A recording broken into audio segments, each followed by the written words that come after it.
Cuando se presentó la venerada imagen del Santo Cristo de la Universidad, generó un enorme impacto en la opinión a causa de lo que se juzgó un exceso de sangre.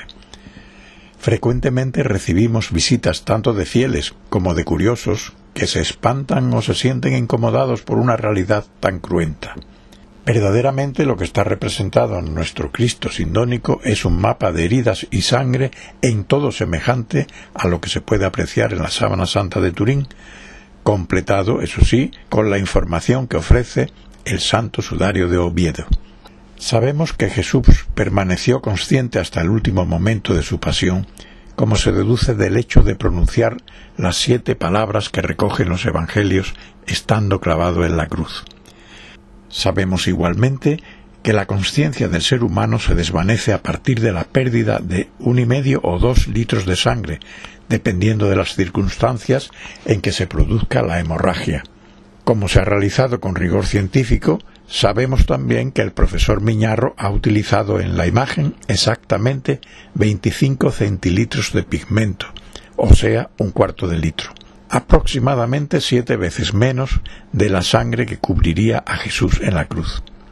La razón es que la Sábana Santa recibió por contacto solo la sangre que estaba aún fresca, y esta es la que se ha representado únicamente en el Cristo de la Universidad. En las vísperas de la Semana Santa de 2021, todavía en estado de alarma por la pandemia, nuestro hermano el hematólogo José Ramón Molina Hurtado nos ofreció una excelente charla sobre la sangre humana, su fisiología y su presencia en la Sábana Santa. En el breve coloquio que siguió a la charla y a lo largo de la misma, se llega a 3 conclusiones. Que Cristo debió perder en la pasión de 1 a 1,5 litros de sangre, que el descendimiento de la cruz y el traslado al sepulcro debió hacerse entre 1 y 2 horas a lo sumo después de la muerte, que no se hizo el traslado sobre la Sábana Santa, sino que se amortajó el cadáver en el sepulcro. Además, coincidía con algo que yo quería preguntarte aprovechando esta sesión, y es que Miñarro siempre decía, al hablar de la Sábana Santa, y otros hematólogos igualmente, como el doctor Petit, que intervino en la realización de la imagen como asesor, que la sangre que vemos en el Santo Cristo, que es la que se corresponde punto por punto con la que se ve en la Sábana Santa, pues no va más allá de 1/4 de litro de sangre. Evidentemente, Cristo debió perder más, pero probablemente hay un límite de pérdida, como he sabido, para que se mantenga la persona con conocimiento.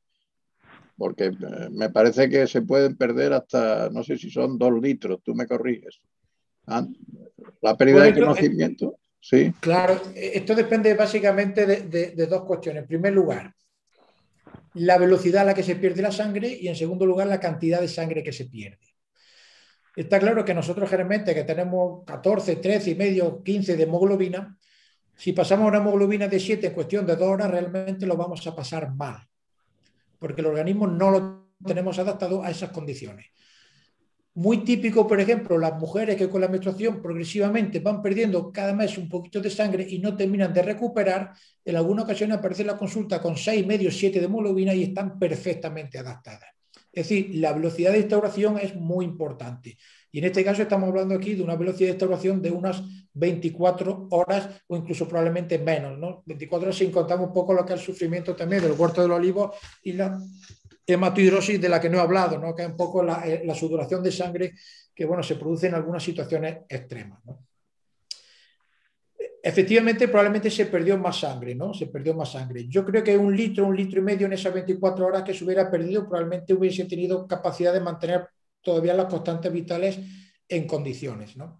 Hay que tener en cuenta que yo el principal problema que veo, más que lo que es la pérdida de sangre en sí, es la deshidratación. Es decir, estar mucho tiempo sin beber, eso quizás sí es un problema, porque hay que tener en cuenta que la mitad de la sangre es agua. Entonces, cuando el organismo no tiene agua de donde recuperar, lógicamente deja, por ejemplo, de producir orina, por eso la creatinina está muy alta en los restos de sangre que hay en la Sábana Santa, y por tanto yo quizá veo mucho más problemático lo que es esa deshidratación que se produce, aparte por supuesto también ayudada por el sangrado, que no lógicamente lo que es la pérdida de hematía en sí, porque repito, el organismo a veces tiene capacidad para producir mucho hematíes realmente en unas situaciones límite en poco tiempo, ¿no? O sea que no tuvo por qué perder demasiada sangre, ¿no? Más de lo que está representado en la sábana santa. Sí, probablemente, vamos, yo creo que perdió más. Vamos, lo que me imagino que la sábana, lo que habrán hecho estos estudios, habrán dicho medio litro. Vale, bueno, yo creo que probablemente fue algo más, ¿no? Claro, un cuarto de litro es lo que han calculado para la representación del crucificado. Claro, hay que tener en cuenta. Probablemente fue más, porque evidentemente habría coagulación de una parte, ¿no?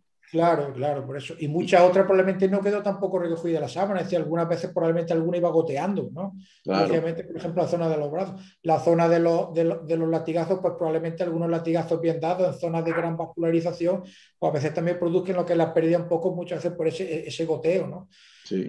Nosotros tenemos unos 5 litros de sangre, ¿no? Más o menos.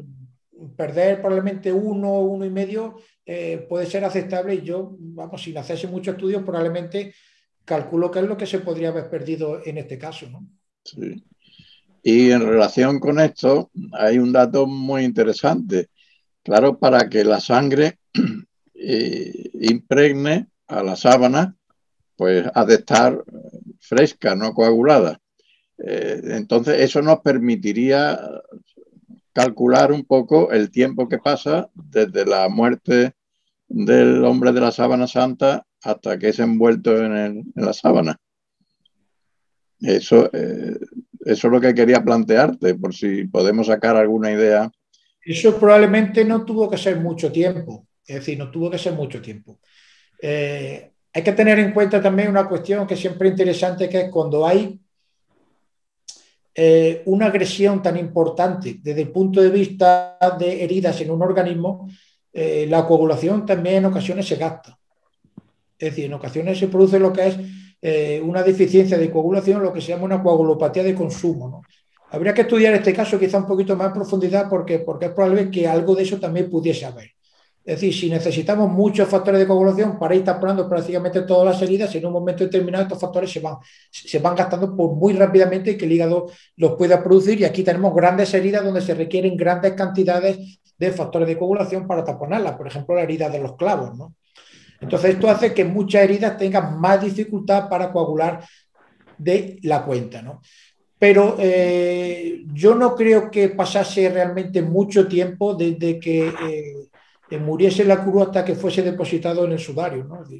No sé los estudios cómo andan, pero más de 1 hora y media, 2 a mí me parece que probablemente no pasaría, ¿no? Y si realmente estaba cerca, ¿no? Como así lo hallazgos arqueológicos, incluso lo que el Santo Sepulcro indica, que estaba aproximadamente unos 50 o 100 metros de distancia, yo no creo que tuviese mucho más tiempo para haber dejado, sobre todo, impregnadas las imágenes de los latigazos. Es decir, para que los latigazos 6-7 horas después de morir no estuviesen bien coagulados, yo creo que probablemente algo de coagulopatía de consumo podría haber. Y sobre todo, los movimientos en la cruz, todo ese tipo de movimientos que al fin y al cabo lo que hacen es tensionar la piel, esto en muchas ocasiones, este tipo de heridas las reabre y por eso probablemente estas heridas sangraron casi hasta el último momento y dejaron la impronta en la sábana. Espero que te haya sido útil. Te animo a que veas la charla completa en el canal YouTube de la Hermandad Universitaria. Y, por favor, sé tan amable de suscribirte al canal. Muchas gracias por tu atención. Hasta siempre en esta tu hermandad.